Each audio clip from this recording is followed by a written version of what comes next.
Computer class, computer প্রশিক্ষণ কোর্সে আজকে আমি তোমাদেরকে কয়টি প্রশ্ন দিয়েছিলাম? 6টি। 1 নম্বর প্রশ্ন ছিল কম্পিউটার কি? কম্পিউটার কি? 2 নম্বর প্রশ্ন ছিল কম্পিউটারের আবিষ্কারক কে? কি ছিল? কম্পিউটারের আবিষ্কারক কে? 3 নম্বর প্রশ্ন ছিল কম্পিউটার কখন আবিষ্কার করা হয়, অর্থাৎ কম্পিউটার সর্বপ্রথম কত সালে আবিষ্কার করা হয়? ঠিক আছে। 4 নম্বর কম্পিউটার দিয়ে কি কি করা যায়? এটা একটা বিশাল একটা প্রশ্ন। বর্তমানে কম্পিউটার দিয়ে অসংখ্য অগণিত জিনিস করা যায়। এটা বিস্তারিত অনেক লম্বা একটা প্রশ্ন।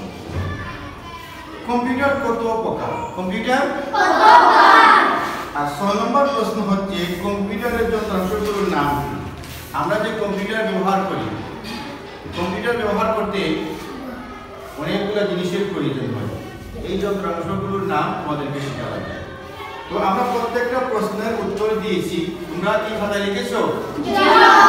আচ্ছা, এখন যে 5 নম্বর প্রশ্ন রয়েছে যেটা হচ্ছে কম্পিউটার কত প্রকার? কম্পিউটার কত প্রকার? কম্পিউটার সবাই খাতায় লিখো, সবাই খাতায় লিখো। 1 নম্বর হচ্ছে অ্যানালগ কম্পিউটার। সবাই বলো অ্যানালগ কম্পিউটার। 1 নম্বর কি?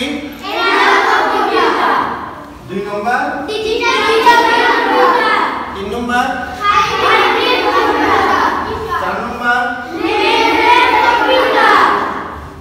5 number linear computer. 6 number micro computer. 7 number smart computer. 8 number tablet computer. 8 number কি? Tablet computer. মোট কম্পিউটার কত প্রকার? 8 প্রকার। কত প্রকার? 8 প্রকার। ওকে, এই যে কম্পিউটার 8 প্রকার, এটা তোমাদের অবশ্যই মুখস্থ করতে হবে। বুঝলে? একটা মিনিট পর। এই যে কম্পিউটার 8 প্রকার, এই 8 প্রকার কম্পিউটারের নাম তোমাদেরকে কি করতে হবে? মুখস্থ করতে হবে। অবশ্যই মুখস্থ করা লাগবে সবাইকে, কারণ আমাদের কম্পিউটার প্রশিক্ষণ, কম্পিউটার ক্লাসে কিন্তু একটা পরীক্ষা রয়েছে। হ্যাঁ, কারিগরি এবং কম্পিউটারের উপরে কি আছে? আমাদের পরীক্ষা রয়েছে। অর্ধবার্ষিকীয় পরীক্ষা হয়।